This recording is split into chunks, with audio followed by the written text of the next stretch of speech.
Hi, Mets fans. It's me, Todd Rakow from the MetsMinute.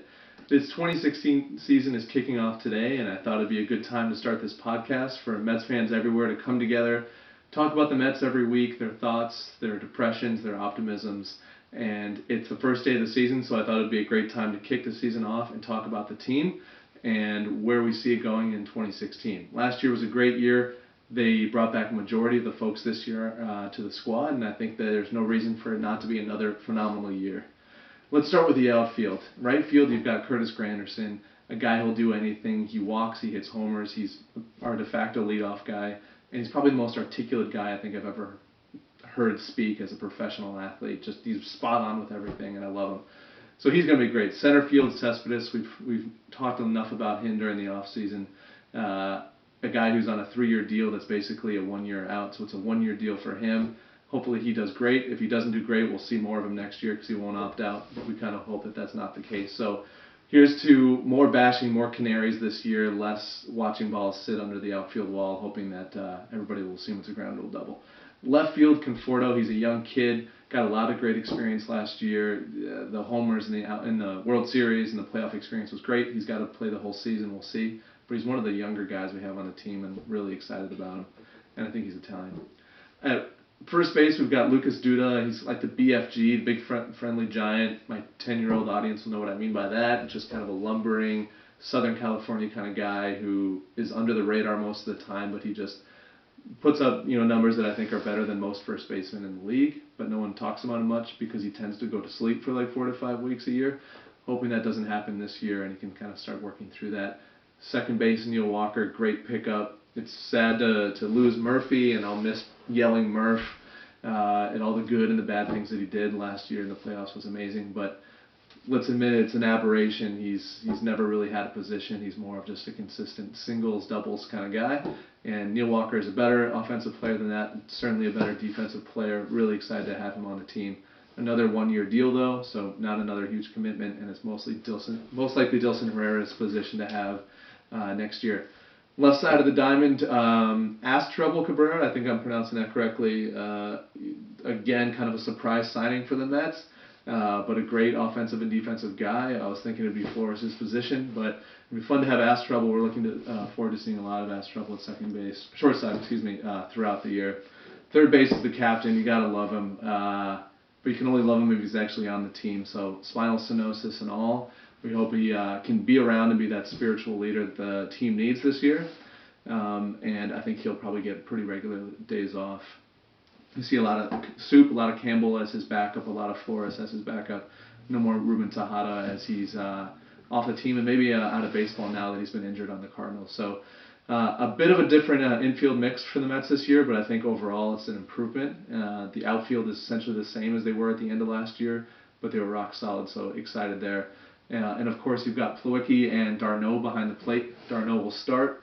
He deserves to start, but he also hopefully can stay more healthy than he has the last couple of years consistently throughout the year.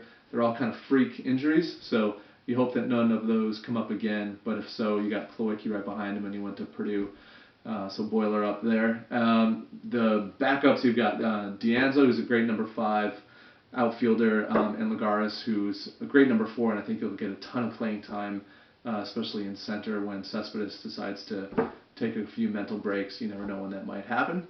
And on the infield, we said Soup and Flores, of course. I think you'll see some Matt Reynolds throughout the year and maybe Dilson Herrera later in the year as well. The pitching staff, of course, that's what we're made of. That's why we'll live and die in 2016. Harvey's a beast. He's like Roger Clemens, but I think he's got a higher ceiling. DeGrom could be the best pitcher on the team. He's like a Chris Sale of the White Sox, but I think a much higher ceiling than him. Thor's like a Roy Halladay, but again, could be better. And Holladay's a Hall of Famer. And then you've got, of course, Matt's the New York City boy who just needs to stay consistent all year and stay healthy.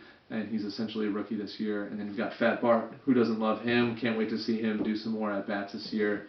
Have the helmet fly off while he's swinging and timing him by the sundial on his way to first base.